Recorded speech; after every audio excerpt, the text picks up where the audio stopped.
this looks familiar, then you probably already know something about Hamlet.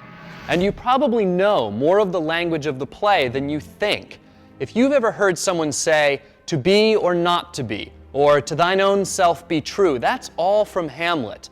This play has become so important, so central to our imagination, that when someone writes a story or does a television show about revenge, they are, in effect, rewriting Hamlet.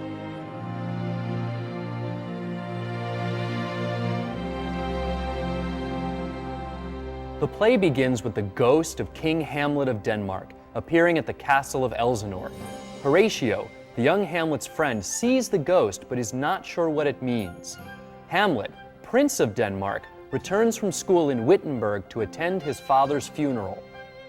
He returns to find that his uncle Claudius has taken the throne of Denmark and is trying to reassure his subjects that although the former king is dead, he is now in charge. Though yet of Hamlet, our dear brother's death, the memory be green, and that it us befitted to bear our hearts in grief, and our whole kingdom to be contracted in one brow of woe. Claudius became king by marrying Gertrude, King Hamlet's widow and Hamlet's mother. Horatio tells Hamlet that he has seen the ghost of the dead king. The ghost appears to Hamlet at midnight and says that Claudius poisoned him. He demands that Hamlet avenge his murder. If thou didst ever thy dear father love, revenge his foul and most unnatural murder. Hamlet is enraged and in his anger says he will act like a madman, prompting King Claudius to send Rosencrantz and Guildenstern, childhood friends of Hamlet, to spy on him and figure out why he is acting mad. Hamlet even treats Ophelia, his girlfriend and daughter of Polonius, the king's counselor, rudely, prompting Polonius to believe Hamlet is madly in love with her. Polonius orders his daughter not to associate with Hamlet, but Hamlet rejects Ophelia's love in a harsh breakup.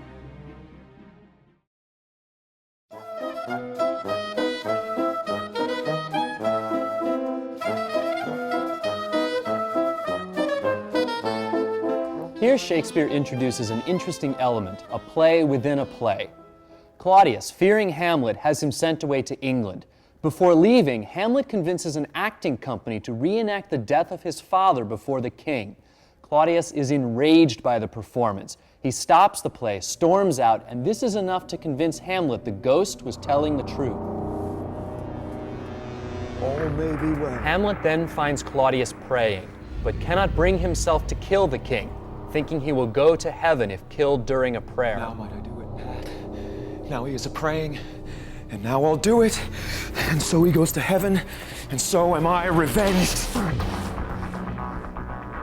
That would be scanned. A villain kills my father, and for that I, his sole son, do this same villain send to heaven? Gertrude tries to reason with Hamlet, while Polonius spies on them from behind a curtain.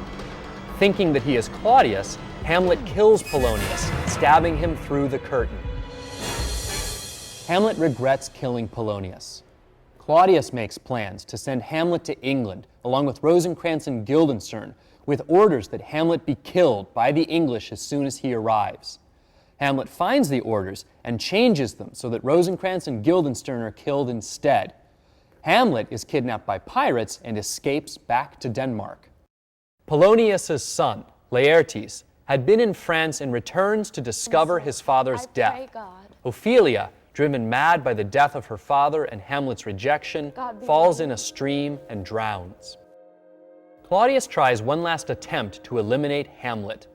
He convinces Laertes that Hamlet was to blame for the deaths of Polonius and Ophelia, and asks Laertes to seek revenge through a fencing match.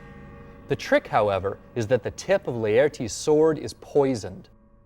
As a precaution, Claudius poisons the victory cup in case Hamlet wins. During the fight, the poisoned drink is offered to Hamlet.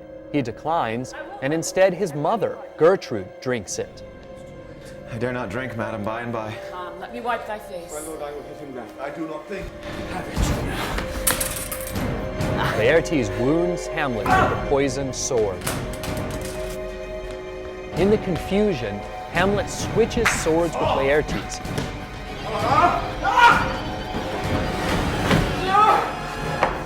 Hearken, they already said nay! And cuts him with the poisoned sword. Where's the queen? The queen dies, screaming that she has been poisoned. The drink! Oh, my sweet Hamlet, the drink! The drink! I am poisoned! And Laertes, dying, reveals Claudius's treachery. The king!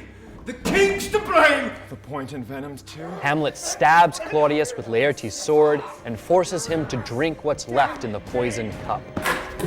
Is thy pearl here? Follow my mother.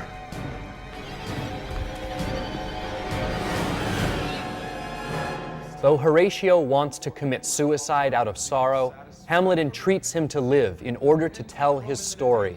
There's yet some liquor left. That's the order, man. Give me the cup. Let go, by heaven, I'll have it. Oh, God.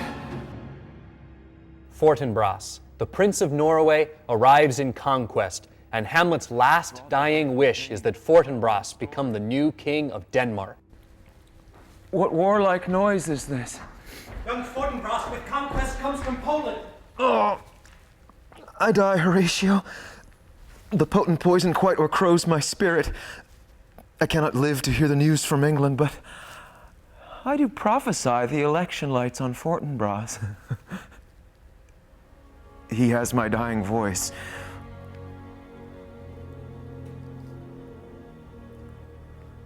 The rest is silence.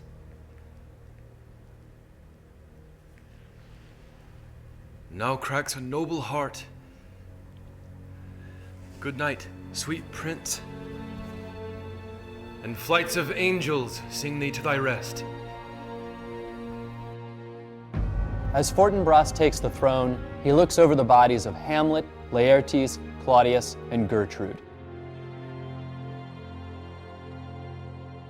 Polonius is murdered, Ophelia drowned. Rosencrantz and Guildenstern have been executed in England.